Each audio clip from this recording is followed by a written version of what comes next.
On a lot of levels, I'm truly grateful because intermittent fasting gave me back my life. Like I say all the time, I feel more energetic than I did 15 years ago. I really want to go deep into intermittent fasting and specifically from a women's perspective. I've covered it so many times on the show, this practice, which is, very simple when we get to the root of it. But you're an expert when it comes to how to do this properly as a woman. So excited to go deep and go granular with you on that. Yeah, I've been looking forward to actually, I watch your podcast, so it's really nice to connect. It's always nice as a podcaster to connect with other kind of like-minded podcast owners as well. Well, we have a lot to get into. We're going to have a lot of fun. And I want to start off by talking about a myth that you actually dispel in your book. And this is a very broad, overarching myth that I think is a good jumping off place, talking about how intermittent fasting is unsafe for women. Let's debunk that. Yeah, it's a source of endless frustration for me because I have to believe that the healthcare professionals or the fit pros that are propagating this myth have good intention. But I remind people way before we had grocery stores and refrigeration and pasteurization, the processed food industry, we were able to, both genders were able to mitigate food scarcity. And so when someone says that fasting is dangerous for women, I think it really sends a very strong message, a very negative message that loses out on the fact that from an ancestral health perspective, we have been fasting as a species for thousands of years. It's, interwoven into most, if not all of the major religions. And I like to remind people that before we had the conveniences that we do today, we really did go through periods of time when we were not able to have access to food, or we were eating twigs and berries, and maybe occasionally able to have a kill and maybe get some meat. So when someone suggests that it's not a viable option, or it's not the antithesis of our kind of standard American diet, is really doing us a tremendous disservice, because the concept of eating frequently, too frequently, in fact, and eating hyperpalatable processed foods is doing far more detriment than the concept of eating less often within a prescribed feeding window or time frame. Well, let's continue on that trend you started to open up there and talk about what intermittent fasting is. If somebody is totally new to this practice, what does it mean? It really means eating less often. And I always suggest that sometimes we make it far more complicated than it needs to be. And for a lot of people, the stepping off point is going from dinner the night before until breakfast the following day. And that means not eating snacks or food after dinner time, and then sleeping in a fasted state and waking up and maybe not eating within the first hour of waking. And you've already done 13 or 14 hours fasted.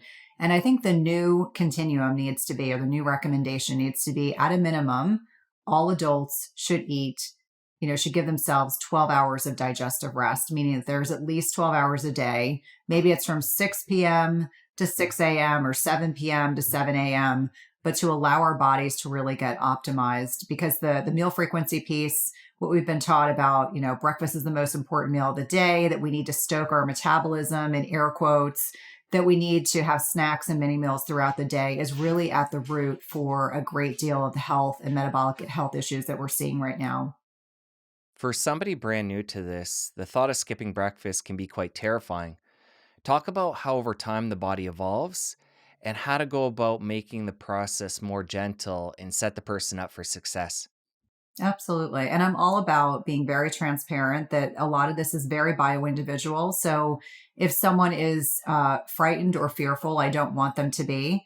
It really starts with the basics. So when we're first working together, the first thing I recommend is to stop snacking, because the snacking piece will force you to refortify what you are eating at your meals. So really focused on protein, non-starchy vegetables, healthy fats, the right types of fats, the right types of carbohydrates to keep you satiated between breakfast and lunch and dinner and breakfast. And that is the antithesis of the kind of Americanized standard American diet, where we're taught that, we want to eat every 2 to 3 hours. We want to eat with greater meal frequency, because ultimately what we want to train our body to do is to effectively utilize both fats, ketones, and carbohydrates or glucose as fuel sources. So you want to be able to use both.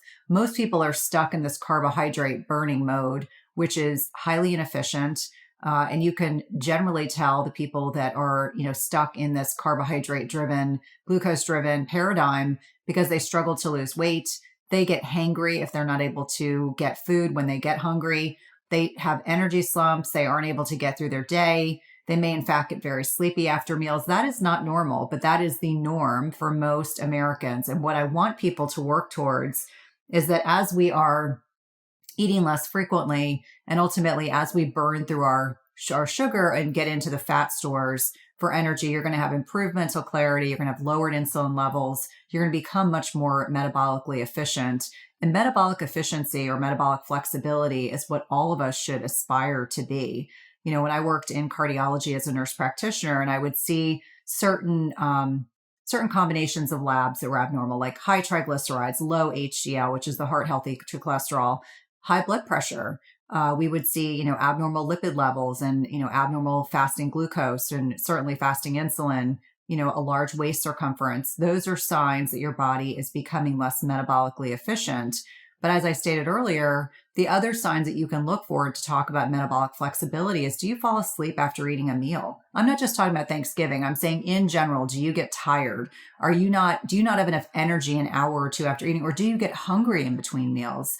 Because that can also be a sign that you're either not as metabolically flexible as you need to be, or you're just putting your meals together in a really non-advantageous way. So from my perspective, a lot of the training that I do when someone is quote unquote dipping their toe in the pond of fasting is removing the snacking, moving on to teaching people not to eat after dinner, then kind of moving on to restructuring your meals. And this is critically important.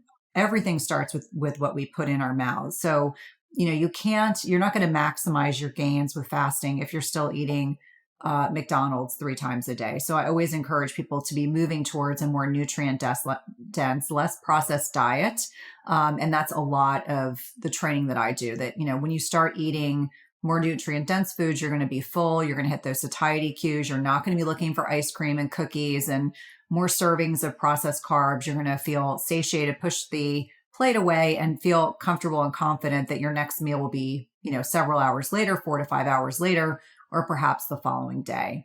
And so through several steps, we kind of move slowly through this process. I don't recommend that anyone go from being a couch potato, eating a standard American diet, and then immediately shift into trying to fast for 16 hours, because you will ultimately, unless you are a unicorn, you will ultimately kind of set yourself up for feeling pretty darn uncomfortable through that process. So we kind of do it slowly so that women will gain the confidence that they can ultimately continue to fast along this continuum and do it successfully. So what I'm hearing you saying is that people should be afraid of skipping breakfast initially if they've been eating, very standard type foods and eating in a standard type way with snacking. You have a very slow approach to help people get to the point where they can skip breakfast and not sweat about it. Yeah. So I think there's a couple things that are important for people to understand. Fasting is not starving. So that's an important distinction, because people assume like, oh my gosh, if I'm not eating, I'm starving. No, they're very different. But understanding what you can consume in a fasted state, and that's plain coffee, bitter tea, so black tea, green tea. Bitter is better. And there's actually components, there are polyphenols, which are plant-based compounds, which are in both plain coffee, bitter teas that can upregulate fat oxidation, which means we can burn more fat. We definitely want to keep ourselves well hydrated. I don't believe in dry fasting. That's not something that I teach. And I'm a huge proponent of electrolytes. And electrolytes are things that you're probably familiar with, like high quality salt, magnesium, potassium chloride, etc. And in my 16 years working in cardiology, I'm ridiculously savvy with electrolytes. So first, understanding what you can consume in a fasted state, I think, is very important. Secondly, it's understanding that when you break your fast, the way that you want to structure your meals, and it may be that you go from dinner to breakfast at 8 a.m. So maybe you've gone 14 hours and you feel pretty good, that when you break your fast, you want to break your fast with some protein. Protein is the most satiating macronutrient. The other 2 macronutrients are fats and carbohydrates. I'm not anti-carb. I want to be very clear about that. But I think it's important to eat high quality carbohydrates. I lean into a lot of vegetables, non-starchy vegetables as one example. I like healthy fats. So if you're sitting down to have a piece of salmon or a ribeye, you have plenty of healthy fats already incorporated in that protein. You don't need to then add a cup of nuts and 5 pats of butter on your vegetables. So I think that's an important distinction. If you're having a lean protein, like a piece of chicken breast or turkey, or maybe you're having a piece of cod, you can absolutely add some healthy fats into your diet. So it's always protein and fat when you eat, or protein and carbohydrates. You never, ever, ever have carbs by themselves. You get the most impact on your blood sugar and insulin levels when you have carbs by themselves. And so protein and fats will help buffer some of that impact. So I think it's critically important just to understand that restructuring your meals is going to be very, very important to help with satiety. And that's something that we've been conditioned as a society to eat heart healthy grains and lots of carbs. And I'll be the first person to say that it's the processed carbs more often than not. And the inflammatory seed oils is another example that have really gotten us into trouble. And so if you kind of use that formulation of going from dinner to breakfast without eating, breaking your fast, which you can break your fast at any point, but breaking your fast in the morning with protein and fat, or protein and carbs. And we don't have to make it complicated. It could be bacon and eggs. It could be an avocado with some leftovers from the night before. You really don't have to make it complicated. But because we've been conditioned to have essentially dessert for breakfast, those muffins, the cereals, the Pop-Tarts, sugar sweetened yogurts, things like that, that becomes problematic because those habits can be challenging to break. But I can assure you that once you get to a point when your body's much more metabolically efficient, eating in this manner is going to guarantee you that you're going to get some really fantastic results. In your book, you talk about for you, and again, we're all different. We're going to have, different stages in life when fasting might look different for us. And I don't want everybody just to run out and do what you're doing. But in your book, you talk about waiting till about noon to eat typically. And you gave examples there of different foods and talking about some of the beverages we can have when we're in that fasted state. So I think at this point, it'd be helpful, Cynthia, if you could share with us what a typical morning looks like for you. Which of these beverages are you consuming? And then go through what you'd eat in a day. Obviously it's going to be different day to day, but what could that look like? It's a great question. It's one I'm asked frequently. So when I get up in the morning, I have about 12 ounces of filtered water, and I have the first set of electrolytes that I'll add into my water. And that's just a given. I'm not a coffee drinker, but I do have bitter tea. This morning I had black tea. Tomorrow I may have green tea. If you don't love the taste of bitter teas, I encourage you to drink it with a straw. That's how I learned how to drink them and enjoy them, because there's so many benefits that you get from these beverages that it's worth it to find a way around it. If you don't like bitter coffee, like plain coffee, if you've been putting cream and sugar, the two things that you can do that will not break a fast but can, impact the flavor profile of coffee. Number one is sea salt. You can add sea salt, or you can add cinnamon, and cinnamon will actually increase insulin sensitivity. So that's another benefit. I haven't actually added them to the bitter teas, but I'm sure you could do the same as well. I just prefer to have them straight up. So for me, I've been actually, during the past 2 years, I've been breaking my fast a little earlier, depending on how physically active I am. So yesterday was a leg day. I broke my fast at 10 a.m. I closed my window at 6. So at 10 a.m. yesterday, I actually had a protein shake, which I don't normally do, but it was one of those very busy media days. And so I had a protein shake with about 40 grams of protein. And I had that with probably half a cup of blueberries, because it was a leg day. I can have a little bit more discretionary carbs. And then my next meal, I sat down and actually had chicken breast. I had broccoli.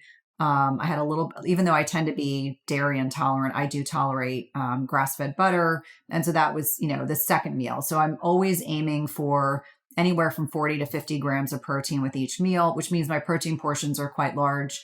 And then later in the afternoon, I actually had some bison ragu, which was delicious. I had that over some cauliflower rice. And then I closed my window. And sometimes in my home, because I have teenagers and they're not back from sports until in the evening time, oftentimes I'm sitting with them and I've already closed my window, but they understand that I eat within a compressed feeding window, and that works for me. And there's a lot of research to demonstrate that aligning your feeding windows with chronobiology. So when it's light outside, we eat. When it's dark outside, we don't.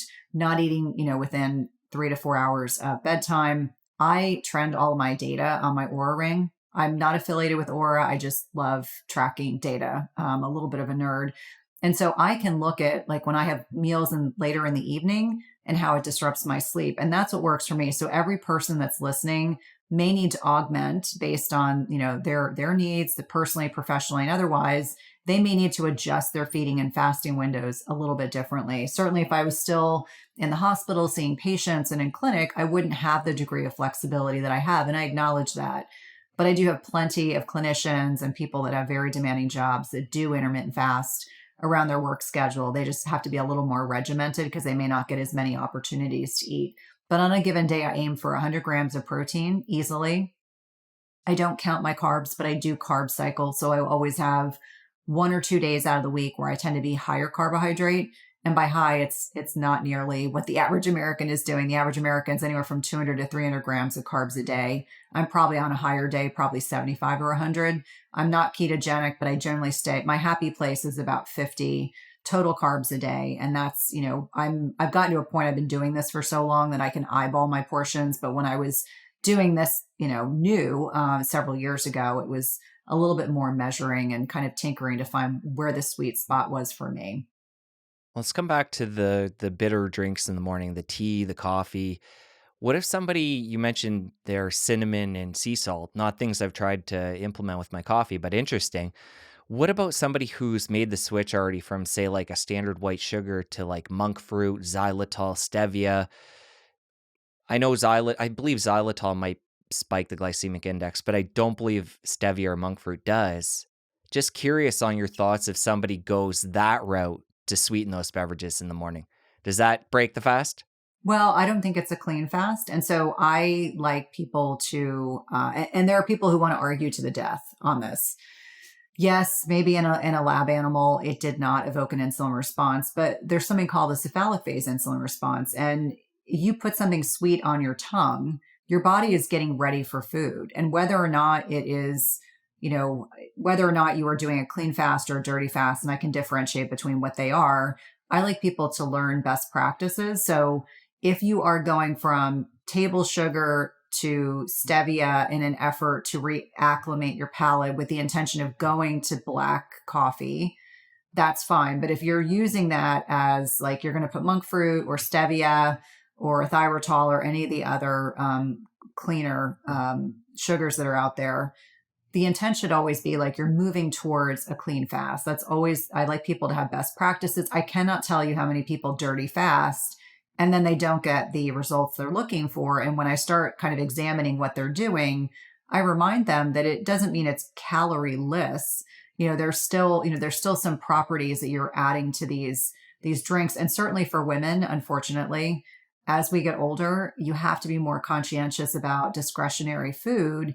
And so I think it's fine if you understand why you're doing it. Just like for the same reason, if someone's on a standard American diet and is couch potato and they have to use a fatty coffee to get from dinner to breakfast without feeling awful as their body's kind of detoxing and processing, getting rid of all this highly inflammatory food that they've been eating, I think it's always with the intention. And it's something that certainly Dave Asprey has taught me, that, meeting people where they are and acknowledging that not everyone's ready to go directly to a clean fast. They may have to have, put the training wheels on the bike, and they're doing this as an intention to kind of move to clean fasting. And I think that's an important differentiator. What are your goals? What are you working towards? Because if you have a problem with sugar, and a lot of people do, using stevia, using thyrotol, using monk fruit as an alternative is fine, but you still may be masking the fact that you actually have a problem with sugar. And the example is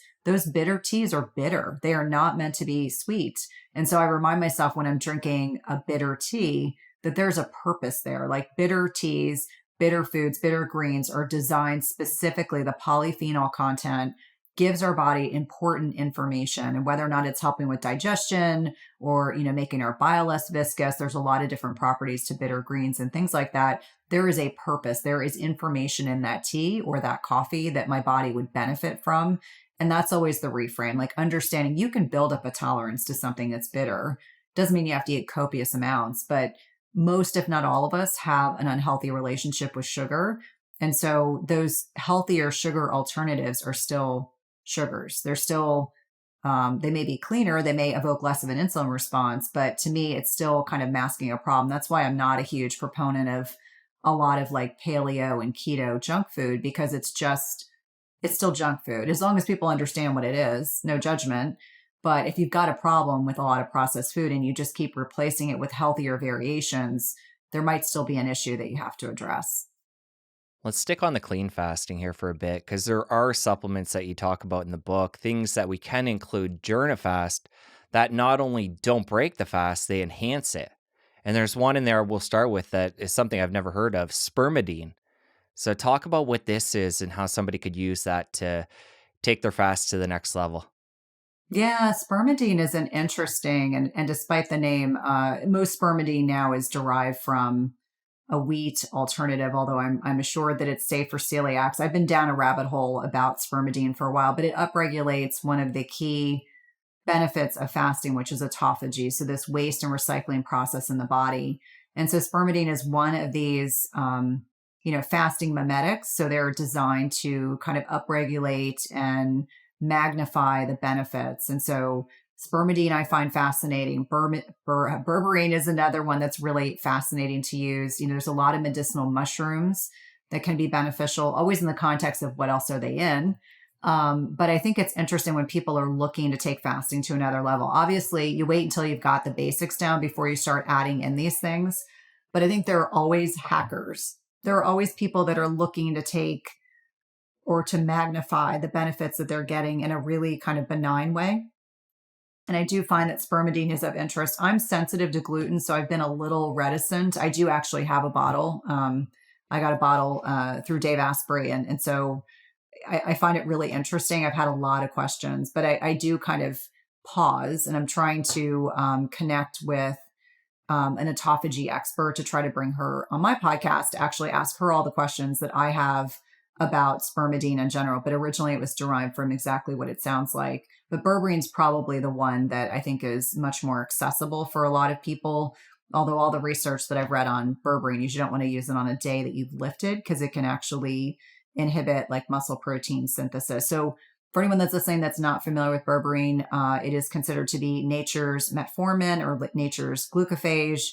And so I saw a lot of glucophage and metformin prescriptions over the years. But it's interesting that we have this medicinal plant that can help with insulin sensitivity as well. I do occasionally take that, especially if I've had a day with higher carbs and maybe not my healthy carbs. Maybe I've enjoyed like a piece of cake, or it's been a celebration of some kind. But there are definitely things that you can add to your fast that are fasting mimetics. So they magnify the impact of some of the fasting benefits. You've brought up autophagy a couple times there. Can you talk more on a granular level what that is, why it's beneficial, and at what point during a fast does that kick in? That is always the question, right? When does autophagy really get magnified? So autophagy is this waste and recycling process that goes in when we're in a non-fed state. And in opposition to that is something called mTOR. But I like for people to understand that just like we put trash out every week and the trash man comes and picks up the garbage, this is actually what's going on in the body. Our body will recycle diseased organelles, mitochondria, etc., that could potentially go on to be disease provoking, or it could be precancerous. But it's a really way of fine tuning efficiency in the body. We know that by the age of 40, most, if not all of us, have significant mitochondrial dysfunction. So let me back up and talk about the mitochondria, which are the powerhouses of our cells. And so this is another way that we can continue to replenish. Mitophagy is the, recycling of disease, disordered mitochondria. Autophagy is referring to different types of cells. But it's with the understanding that these benefits occur when we're in an unfed state, and why it's so important to have a portion of the day when we're not eating. Now, if you look at the research, about 16 hours, obviously the longer you fast, the more autophagy, 16, 18, 24 hours, that's when you really see an upregulation. But it's not to suggest that if you fast 15 hours, you don't get benefits. And to me, it's not as if autophagy gets turned on and turned off. I think there's a continuum for autophagy, much like mTOR, that, you'll get to a point where you're still deriving benefits. But obviously, if you do a 24-hour fast, you're going to take out more garbage than you do with a 16-hour fast. But it doesn't negate the importance of having periods of the day when you're not eating. And I think the longer that I fast, because I've now been doing this for over 6 years, the more I realize that this is really the way that we can fine tune our bodies to work much more efficiently. In fact, I would be the first person to say that, even though this has gained popularity in the last, 5-10 years, this dates back, as I stated earlier, to ancestral times. And so it's really aligning our bodies with, I think, a more simplistic way of living our lives. We don't have to be governed by packing snacks and mini meals. I mean, I recall a time when I used to be the person drinking a protein shake going to the gym and then drinking a protein shake coming home from the gym because I was told you're supposed to have 40 grams of protein within a certain amount of time. And then I'd have all these snacks, not snacks, but meals prepared throughout the day at work, which made me laugh because more often than not, I didn't have time to eat them. But I think it's helpful for people to understand that autophagy is taking out the garbage in our bodies. Really efficient thing to do, gets upregulated when we're in an unfed state. The longer you fast, the more autophagy, but that does not in any way mean that you are not still deriving benefits if you're fasting for less than 16 to 18 hours. That's always a common question. And I would love to be able to say definitive. It's exactly at 16 hours and 20 minutes that autophagy really kicks in. And a lot of researchers we're making assumptions that we believe this is the time frame in which that process really upregulates in a beneficial way. And I'll add too, when it comes to autophagy, there's simple ways that you can upregulate that. Even having coffee in the morning, having ginger, having green tea, having cinnamon. So you can mix cinnamon and coffee like we talked about Yep. earlier, and that's going to ramp that up. So there's really simple things that people probably have at home that they can do to ramp that up starting tomorrow. Yeah, exactly. Or even doing things like high intensity interval training, anything that's a hormetic stress or a beneficial stress in the right amount at the right time can upregulate autophagy. And so I think it's important that fasting's not the only way that you can do that, because there are some people that are like, oh, I have to fast every day. And I just remind them, no, actually you don't. There's other ways you can do that, because what we're trying to do is improve mitochondrial health and improve that metabolic flexibility. And so things that stress the body in beneficial ways, like fasting or high intensity interval training or cryotherapy or infrared sauna, etc., or foods that we've talked about, can be hugely impactful. And what do you think about stacking a number of those on top of each other while you're fasting? So doing, HIIT training, or I think you mentioned sauna there, a number of different things. What are your thoughts on layering those on top of each other and do we get more benefit that way? Well, I think it depends on the individual. So remember what I said, so hormetic stressors are a beneficial stress in the right amount at the right time. So if you're sleeping well, you're managing your stress, you have plenty of energy. Yes, I do think, and I do enjoy personally, I enjoy stacking benefits. Like my husband and I have this kind of ritual that we do together. We'll do cryo and then infrared sauna in a fasted state. Sometimes we'll do HIIT before we do that. Obviously, to me, that works well for us. But for other people, that may not feel right. And so I would experiment a little bit. Days that I do HIIT, I definitely will fast a little longer. And that's just personal preference. So I think that everyone should experiment to determine what feels right for them, because women that are still menstruating, still getting a menstrual cycle, they will feel the first 2 weeks of their menstrual cycle. So the follicular phase and estrogen predominates from the day of their bleeding till right before ovulation. Estrogen makes you a rock star. You can push your workouts, you can push your fasting windows, you can, go more ketogenic, low carb. Your body can withstand more strenuous exercise. And so I think the experimentation piece and understanding for women where they are in their menstrual cycle can allow them to really lean in those first 2 weeks. And then as progesterone predominates in the luteal phase, you have to get a little bit, even though it's ironic, you're more insulin sensitive with estrogen predominates, a little more insulin resistant when progesterone predominates. And so I remind people that as you get closer to menstruation, the 5 to 7 days, you want to back off on the accelerator of fasting. You don't want to do as intense exercise. Your body might actually need a little bit more high quality carbohydrate, like 100 calories, which isn't a whole lot. But understanding that there are phases in a woman's menstrual cycle when they can get away with a little bit more hormesis or hormetic stress. And so definitely women pushing more in the beginning of their menstrual cycle and, maybe doing yoga, maybe doing walks in nature, but not doing longer fasts right around their menstrual cycle. I'm glad you covered that. I definitely want to get into the menstrual cycle. Also want to get into perimenopause and menopause, but we're going to pause on that, no pun intended. I want to stick on some of these adjuncts that people can add in when they're fasting. And another one you mentioned in the book is the C8 MCT oil. So again, this is something that you could put into your coffee in the morning. You could take a spoonful of it if you just want to shoot it back. Talk about what the benefits are there and how somebody, if you have any other ideas, how somebody could incorporate that. Yeah, and it's a great question. So C8 is like the purest form of medium chain triglycerides, caprylic acid, and so quality is going to be important. Always the caution with MCT oil is MCT oil in the right amount can give you loose stools. So I always mention you want to start out like a teaspoon, see how you respond. I have friends that can do 2 or 3 tablespoons a day. I can stick with 1 teaspoon. And it's a fat, a beneficial fat that's processed very differently in the body, goes directly to the liver and gets processed. And so it can be helpful for boosting ketones. It can be helpful with energy production.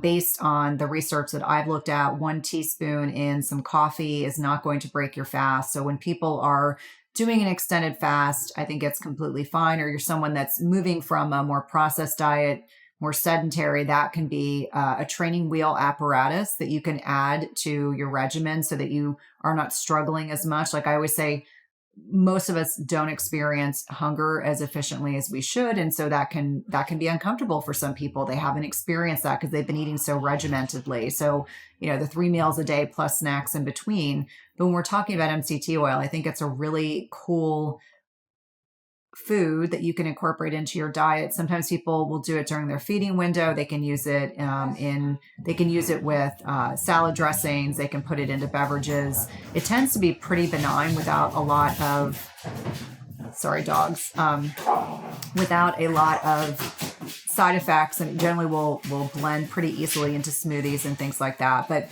I do think you want to look for C8, which is the most purest form of MCT oil, caprylic acid, and then slowly see how you respond to it. But I always suggest going low and slow so that if you have any digestive issues, you're not caught off guard. All right, last adjunct I want to get into is the detox binder. So using things like charcoal while you're fasting to help eliminate some of the junk that's coming up during a fast. So talk about some of the different options there and how that works.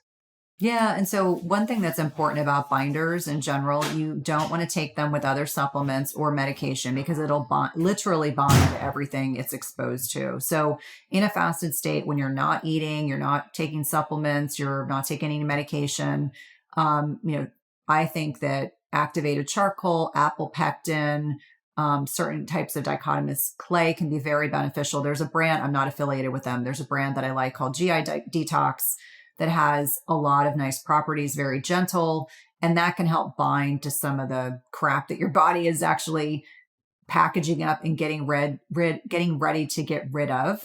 I probably don't use a binder every day. I probably use it a couple times a week.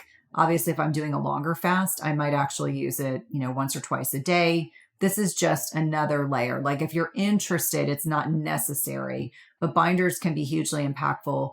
In my ER nurse days, we used to use activated charcoal when people came in with an overdose. And so it literally acts like a sponge in the body. So if you get, for an example, if you get food poisoning, sometimes it's beneficial to take activated charcoal so it can bind to whatever you've been exposed to. Now, with this being said, again, you do not want to take binders around medication. So when I take my thyroid medicine, I don't take a binder. I make sure I'm way far away from medication. Or if I've had a supplement that I need to be on, I make sure that the binder is taken way away from that. Typically, the rule of thumb is you can take a binder 30 to 60 minutes before a meal. So if you're at the tail end of your fast, or 2 hours after a meal. So if you're planning on doing a longer fast and you want to get that on board, you can take it 2 hours after eating meal. So if you're 2 hours into a fast, that's actually a good time to take it without any cause of concern that you're going to soak up something that you don't want to, like your medication. I always say my thyroid medication is a good example. I want to make sure my body can break that down and use it. Using the dogs coming through there as a segue into you finding your way into the health and wellness space, I think, Cynthia, for you, you were interested in starting to study law, and then you got a dog, and this was something that helped your trajectory course correct into becoming a nurse practitioner. So I'd love for you to talk about that, getting into the health and wellness space and how your dog was involved with that. Yeah, so I was pre-law all through undergrad, got into law school, and then when I started looking at the ROI, I was like, okay, I'm going to spend this much money on a private law school, and I'm going to get out and maybe make this much money. And it didn't seem like a good, it didn't seem like it was a good investment. And at the time, I'd always wanted a dog. I had divorced parents who very responsibly said, there's no way we can handle a dog. And so I got out of college, and the first thing I did was get a dog. I got a rescue. And she changed everything for me. I realized I was really interested in medicine, initially veterinary medicine, until I realized I'm allergic to cats in a horrible way. There was no way that would have been feasible. And I went back to school and took pre-med classes. And in one of my classes, my professor, because I was probably 2 years older than most of the undergrads, he was like, what are you doing in here? And so I explained, I'm going to go to med school. He's like, you don't want to go to med school. You want to go. He's like, you want to have a quality of life. And I was like, yeah, you're right.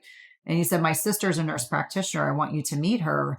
The irony is a lot of people in my family are nurses and doctors. And I think I automatically rejected that as an option because I didn't want to do what everyone else did. And so that's the complete irony. But one of the best things that could have ever happened to me, because when I started applying to they're called bridge programs. So in order to be a nurse, you have to have a nursing degree, which I didn't have. And so I got both a bachelor's and a master's. And a master's was the terminal degree for nurse practitioners 20 years ago.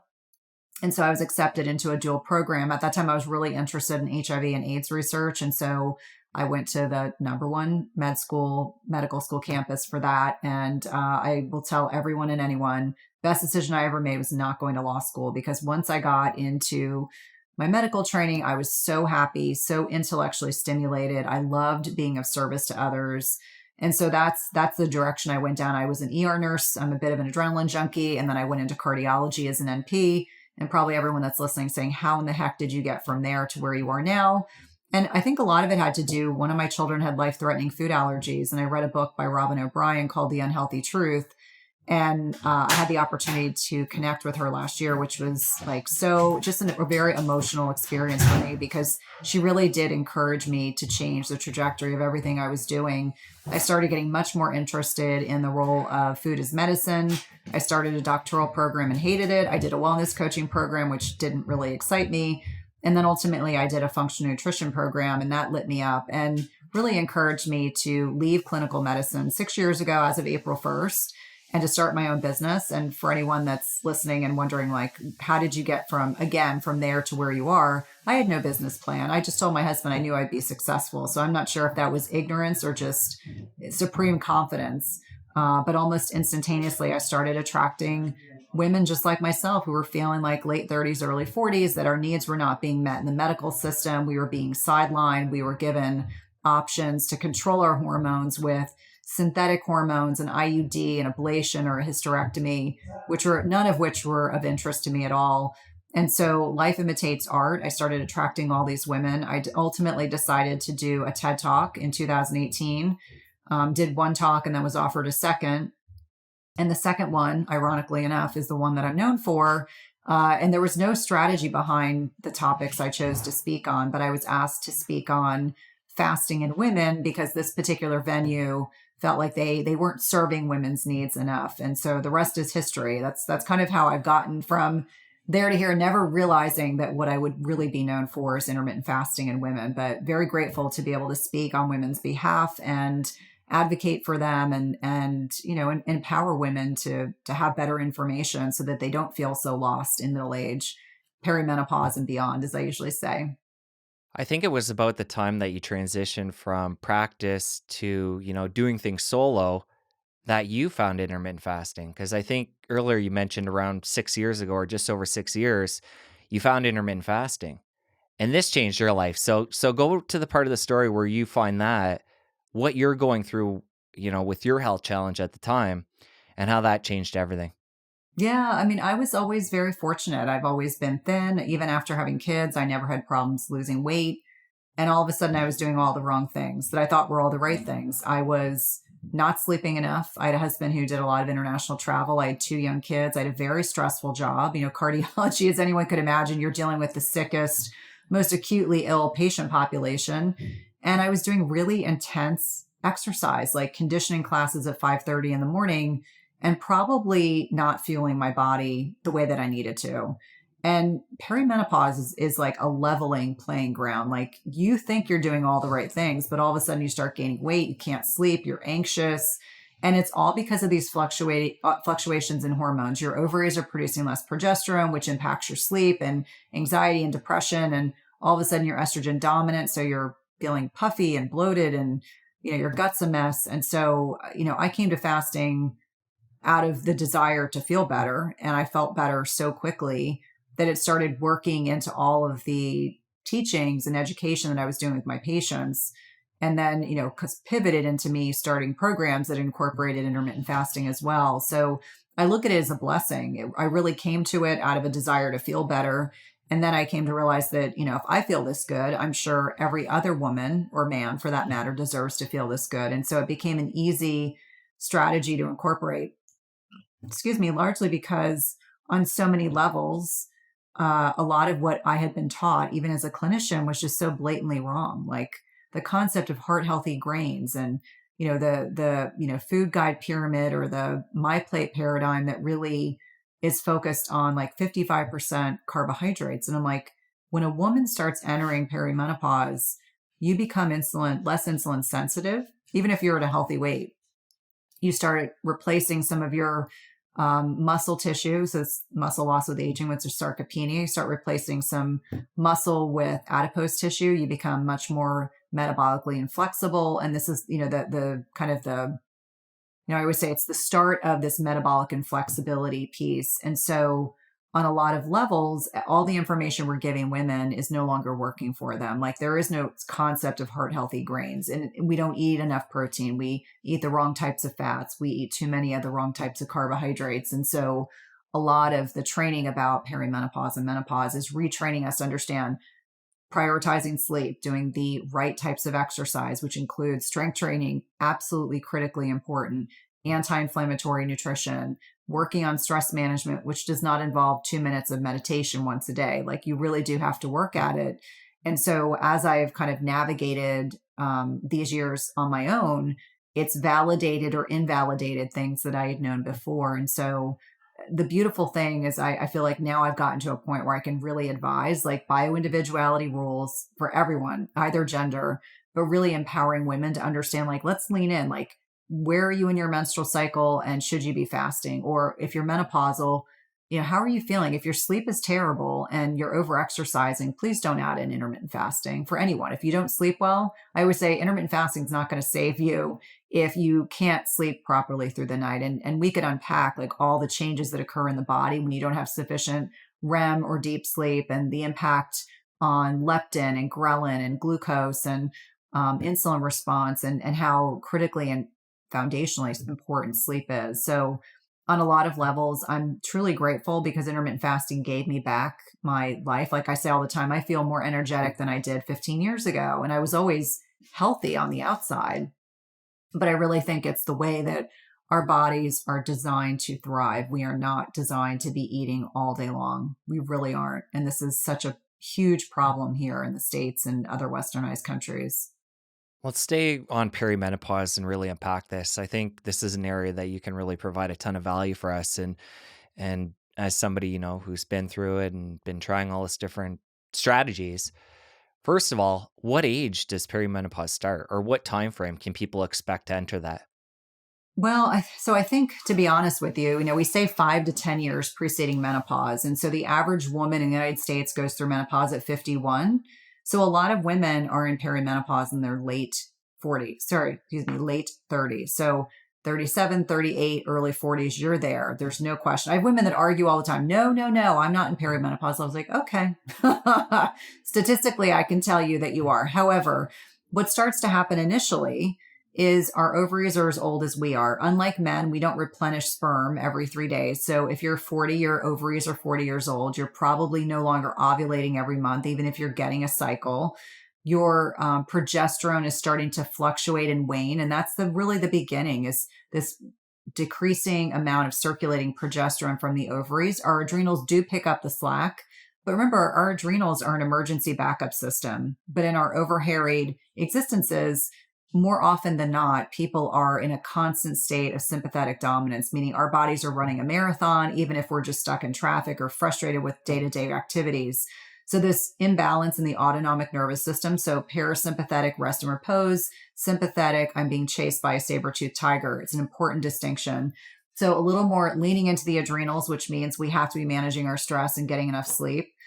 We also get this relative estrogen dominance. And what this means is because there's not as much circulating progesterone, we'll get a little bit estrogen dominant. But this is also impacted by the estrogens in our environment. So estrogen mimicking chemicals that are in our environment, personal care products, and food are all hugely impactful into that estrogen bucket that we have in our bodies. So one of the first things that we'll start to see as progesterone is waxing and waning, sleep, depression, anxiety, those are the first common symptoms that people see. Number two is that because estrogen predominates, estrogen is this proliferative hormone. So we may feel a little more fleshy. We may feel like our weight goes up. We may experience much heavier periods. I used to call them the crime scene periods. I used to pray I wouldn't get a cycle while I was rounding in the hospital. You may have breast tenderness. You may have acne breakouts. It is clearly letting people know that you are starting to go into this reverse puberty stage. And so for more often than not, what happens is when women are going through these symptoms, what they get offered are antidepressants. If they're lucky, they might get an offer to put them on progesterone, even transdermal absorbed through the skin. But if you go to the average GYN, what they are going to offer you are synthetic hormones to control your hormones. They're going to offer you an IUD, and IUDs come in different formulations. Some are copper, some are progestin. Number 3 is an ablation. So they go in and they cauterize the inside of your uterus, or they can just take everything out and do a hysterectomy. And so understanding that there are things we can do that are foundational before we ever get to the point of needing hormonal therapy. And by no means am I suggesting that there aren't women out there. There's no judgment. If you decide that's the right decision for yourself, that is absolutely acceptable. But I find that sometimes something as benign as the sleep piece, stress management, removing inflammatory foods, working on gut health, and that involves a good amount of testing. Like I love the GI map, which is a DNA-based stool test. I like the Dutch. I like to look at serum labs, removing toxins, because this sometimes seems like a very intangible subject. People don't really want to know what's in their food. They don't really want to know what's in their water. But I always say, pick one thing, start with one thing. Maybe you clean up your deodorant. I mean, every little change has a huge impact. And then really looking at food quality, like where are you sourcing your food from? I do believe that there's value in buying organic fruits and vegetables, just for even the exposure to glyphosate and insecticides and herbicides and the net impact of how that impacts the gut microbiome. So from my perspective, the people that do the best managing and navigating perimenopause and menopause are the ones that dial in on the lifestyle stuff. And we know that the people that have the worst symptoms heading into menopause are the ones with the biggest issues related to insulin resistance and blood sugar dysregulation. And so a lot of what my job is laying the foundation so that if they then get to a point where they're like, I've done all these things, everything's dialed in, I think I need a little bit of progesterone. There's no shame in that. I take progesterone every night. In fact, I laugh. It's like the thing that makes sure my sleep is really, really solid. And there is room for hormonal replacement therapy, but you have to lay the foundation first. Otherwise, you will never, ever get to the results that you want. And I think I'm actually grateful that now more and more, a lot of physician researchers are speaking out against the Women's Health Initiative, which ironically enough, when I was finishing up my graduate program, that's when the Women's Health Initiative research came out that really gave people, not only clinicians, but also women, great fear of taking hormones causing cancer, which has been disproven. But I think it's important for women to know there are a lot of options that don't start with prescription medications. You may eventually get there, and that's okay. There's no shame in that. But that process of perimenopause is 5 to 10 years, depending on the individual. I really think it's a 10-year journey. Retrospectively, average age of menopause is 51. That's 12 years without a menstrual cycle. I have several clients right now who get mad. They're thinking they're almost there, and then they'll get a cycle and like, dang, I have to start that clock all over again. But for many years, you may not even be ovulating, but getting a menstrual cycle. But there's lots of ways to tackle symptoms that don't involve prescription medications. A lot of it is lifestyle management And in fact, the women who do the best navigating those years are the ones that take all those things I just mentioned into account. And some of that is also the fasting piece, eating less frequently, because we also don't need the same amount of food we needed at 18. We're no longer growing, hopefully. But I remind people that eating within a window, whether it's 6 hours, 8 hours, etc., 12 hours, if you're still getting a cycle right before menstruation, can be hugely impactful. Well, let's go deeper into the intermittent fasting piece at that stage. So, if somebody has taken care of the lifestyle stuff and their sleep is good and they have the diet nailed in and they're taking care of their stress in a healthy way, how does intermittent fasting change if somebody's been doing that when they were having a menstrual cycle? As things begin to change with the body, how should they change the fasting? Well, I think that you have to be attuned to the communication that your body is trying to give you. So I actually think women in menopause have it easier because they don't have as much hormonal fluctuation. I think perimenopause is its own kind of bastion, if you will, that it's very much its own unique properties. And I find for a lot of women, when they're not eating with the same meal frequency, like they're not eating every 2 or 3 hours, their blood sugar's better balanced. If their blood sugar's better balanced, guess what? They don't have hot flashes. They're not waking up with night sweats. Like drenching night sweats for a lot of people is like miserable. I mean, I'm grateful that I never really experienced that. But I think when I hear women describe to me how much better or how their hot flashes have gone away entirely in response to eating less frequently and restructuring their macros, that is the gift that I think for perimenopause for a lot of women, is that they start losing weight even though they've been stuck. They start balancing their blood sugar better, which means they're not having so much blood sugar dysregulation. They're not getting as much hot flashes. They're not having as many night sweats. And in many ways, I've seen many women who feel as if their menstrual cycles are not nearly as heavy as they were before because they're balancing, oftentimes when you've got excess estrogen around, when you are releasing weight, you will also get rid of some additional estrogen stores. So adipose tissue, for anyone that's not familiar with it, is actually a very sophisticated organ. It is really an organ. It's got inflammatory cytokines and other components that really can be highly inflammatory. And so if women are storing a lot of estrogen mimicking chemicals or other types of toxins in this estrogen tissue, as they're getting rid of it, for many people, they will lose weight, they'll feel a whole lot better. And I think that is an important focus that we don't talk about enough.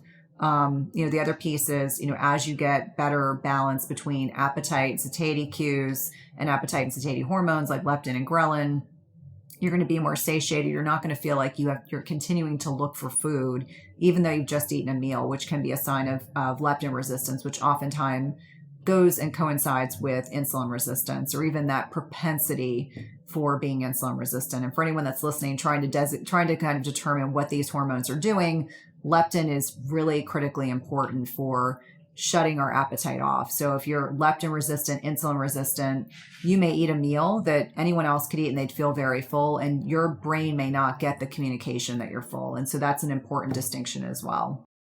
So let's move into full on menopause. Somebody gets to the stage in life when, they're not having their period anymore. What age you kind of talked about it before because you talked about how long perimenopause goes, but what age can somebody expect to, get to that point? And then how, again, from an intermittent fasting piece, how can they pivot the way they've been doing that? Yeah, so the average age in the United States is 51, but I see a lot of thin women going in earlier, 47, 48. Some of my heavier patients go through later because they just have more circulating adipose tissue, which tends to be an estrogen-rich tissue. The beautiful thing about menopause, which is 12 months without a menstrual cycle, is that you can provided you're sleeping and you're dialing in on stress and you're eating a good diet and you're not doing the cardio queen on the elliptical every day. You're actually lifting weights and walking. I think it's a beautiful time because you don't have as much hormonal fluctuation. So you have the ability to fast. If you want to fast every day of the month, you can do that. You don't have to take into account that you've got a drop in estrogen and a drop in progesterone right before menstruation, and you're trying to navigate your hormonal fluctuation day to day, week to week, because things are much more stable. I would never suggest that men and menopausal women are similar, but as it pertains to fasting, I think it's much easier for men and menopausal women to fast because they aren't dealing with the fertility piece. They're not dealing with a menstrual cycle. They're not dealing with all the hormonal flux that you experience from when you start menstruating to when you stop menstruating. And so I think that's a really important distinction. Again, I always go back to what's your sleep like? What's your energy? Really checking in with yourself. I have women that will message me all the time and say, I was sick, whether it was with, the pandemic or some other illness, can I still fast? And I would say, what's your energy like? Lean into what your body's telling you. I think the most important thing for us is to be hydrated. But if you're sick and you're not feeling well, you can absolutely fast. However, if you feel like, you have no energy and you're miserable, then, maybe have some bone broth, have something that's going to be nourishing, but is light on your stomach. And so really encouraging women to lean into their intuition and the cues that their bodies are telling them. This is very different than what I used to tell patients when I was a new nurse or new nurse practitioner. It was very like every patient gets this, versus now it's really very individualized, encouraging women and men for that matter to lean into what their body is suggesting or telling them and feeling comfortable and confident with that information. When it comes to stress management, I'd like to get into some of the nuances, some of the details, some of the things you'd recommend to people to help manage that if they feel like that's an area that they don't have nailed down. So maybe they're not ready to dive into the intermittent fasting full on at this point. Yeah, so it's important to talk about why stress management is so important. So we have the autonomic nervous system, sympathetic, parasympathetic, and we want to do things that get us out of this fight or flight because our body can't differentiate getting PO'd at our partner or our boss or getting stuck in traffic from running away from danger. It does not differentiate. And so most of us really have to work at getting out of this sympathetic dominant kind of mindset. And it starts really simply. I always say, think about how you can incorporate things into your lifestyle throughout the day. Like I struggle with meditation, but I will sit for 5 or 10 minutes to do that. But I like connecting with nature. My husband and I walk our dogs in the morning sunlight without sunglasses on. So we kind of start our day there.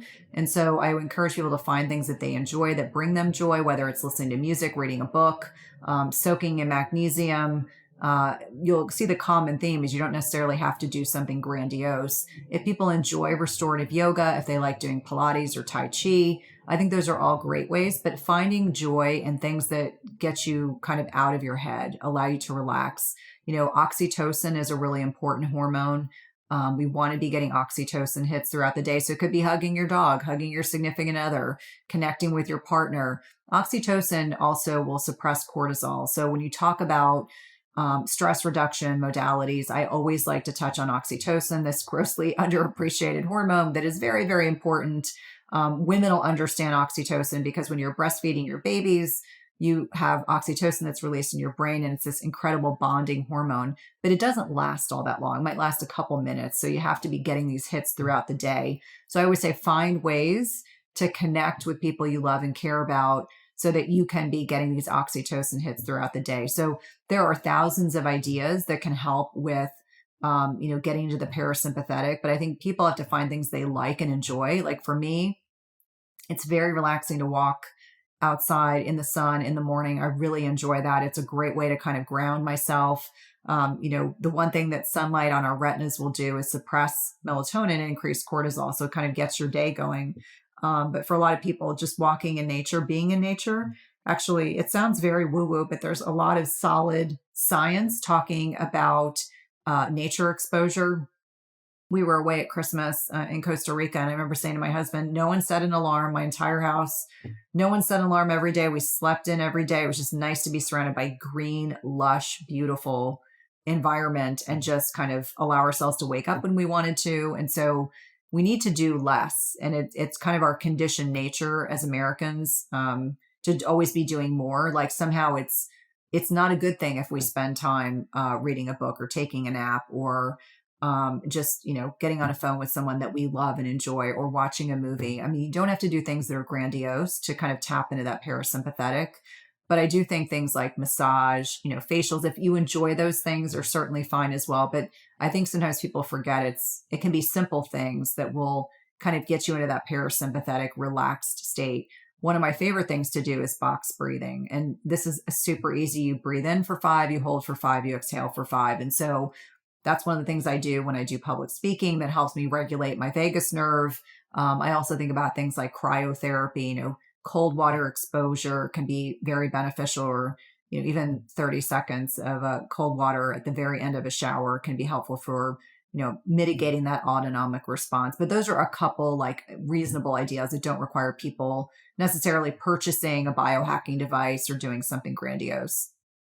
For somebody that's stuck with us to this point and, they're on the fence saying, intermittent fasting, it sounds great. It's not something I've tried.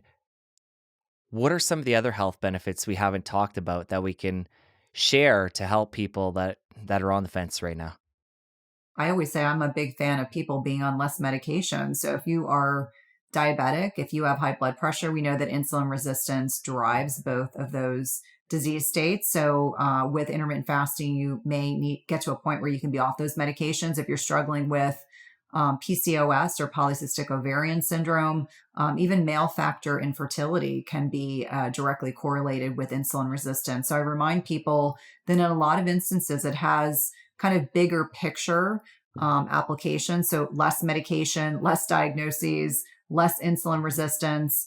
The neurocognitive benefits, women are protected from a lot of neurodegenerative diseases until they go through menopause, largely a byproduct of estradiol signaling in the brain. So I'd like to remind people, like, I don't know about you all, but I want to be sharp as a tack for the rest of my life. So the neurocognitive benefits, especially with insulin signaling in the brain, we know that type 3 diabetes, we think of as Alzheimer's. And so I remind people that it's not just impacting women, it's also impacting men. So brain health, cognitive function is super important.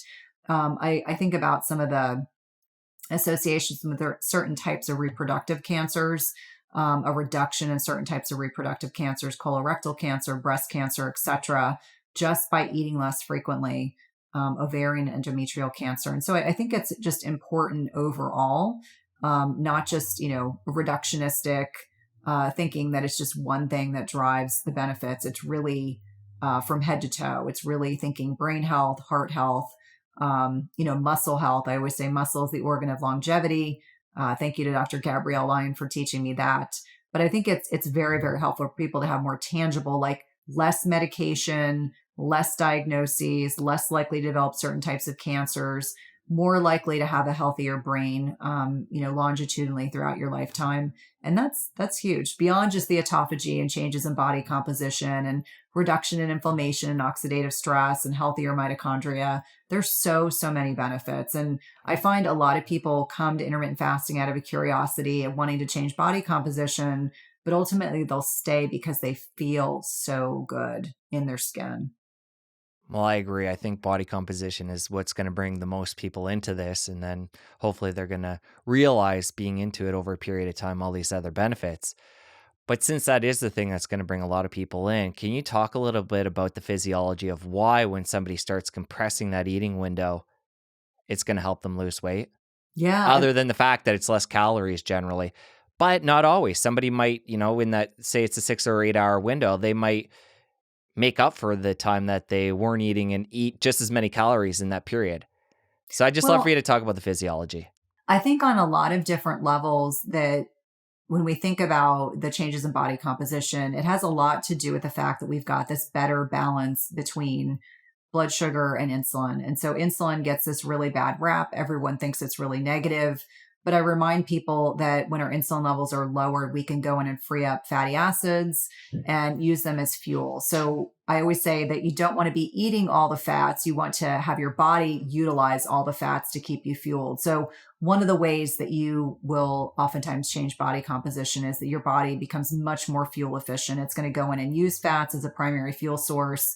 So it's going to be much more efficient. And the one way to think about it is when insulin levels are high, you shut off fat burning in the body. And so if you're eating and eating and eating throughout the day, you're never allowing your body. It's like topping off a fuel tank. Like my dad used to always do this. We'd have 3/4 of a tank of gas and he'd always top it off. And so it's the same kind of methodology that you never allow your body to empty the tank.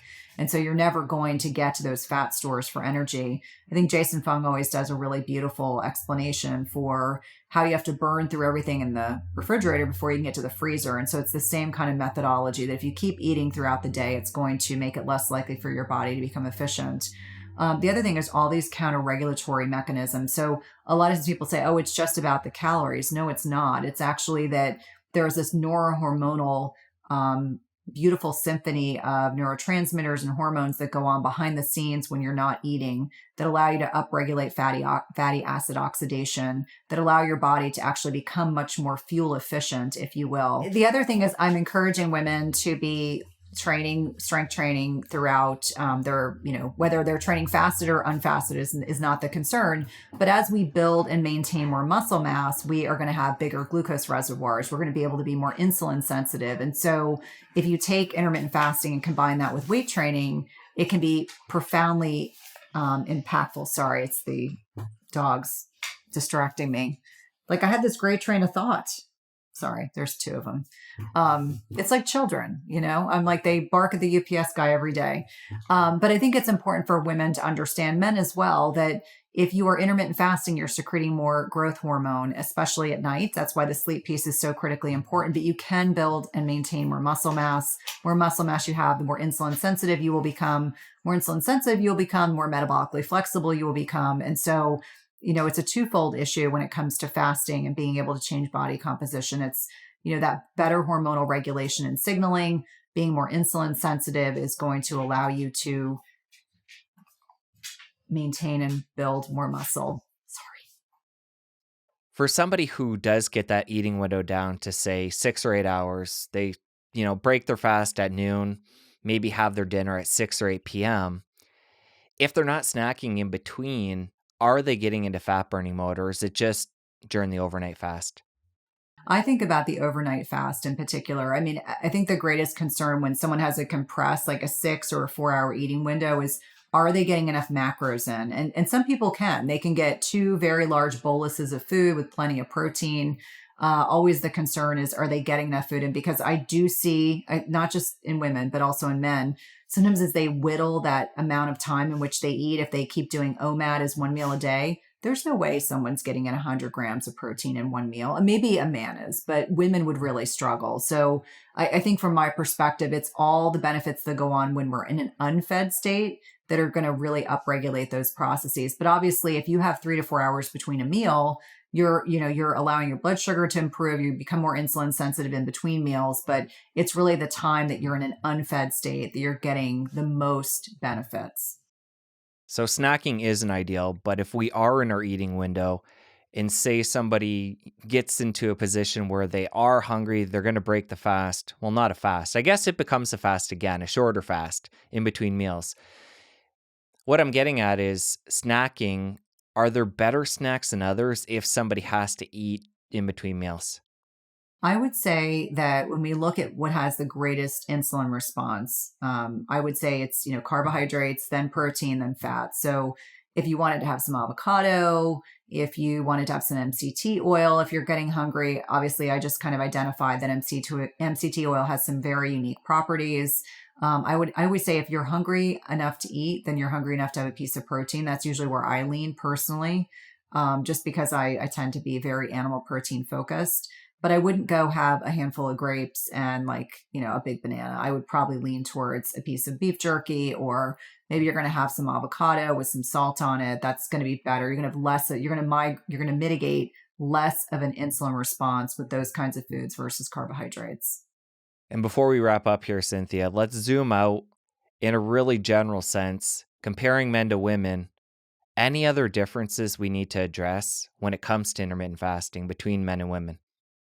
Yeah, I mean, I think women have more adipose tissue, so it sometimes takes longer. And if you look at the studies, if you're doing like both men and women looking at a research study, men may lose weight faster because they have more muscle mass than women, but over an 8-week period of time, they will lose the same amount of weight. So I think with women, we have to be patient, that it's not instantaneous. In fact, I get DMs all the time. Like, I've been doing fasting for 3 weeks and I haven't lost a pound. I'm like, okay, well, you have to give it more time.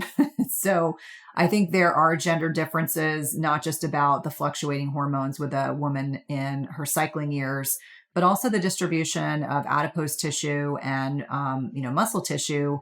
We are going to be at a little bit of a disadvantage in terms of time, but it is possible. It's what I always say, be patient. So I think that women need to learn to be patient with results, and understanding that a lot of the benefits of intermittent fasting are going on behind the scenes, meaning it's the non-scale victories that are really critically important. In fact, I kind of am an advocate of staying off the scale unless you're just doing it a couple times a month. But I have women that like live and die by those numbers. And I think that's so incredibly destructive, detrimental to their mental health as well as their physical health. Cynthia, through our conversation, through your book, you're sharing so much great information, helping women intermittent fast. We're going to link your book up in the show notes. We're going to link up your social media. Thank you so much for coming on, giving such a comprehensive discussion and sharing so much great detail. This was awesome. Yeah, thank you for having me. I really enjoyed our discussion. Thank you.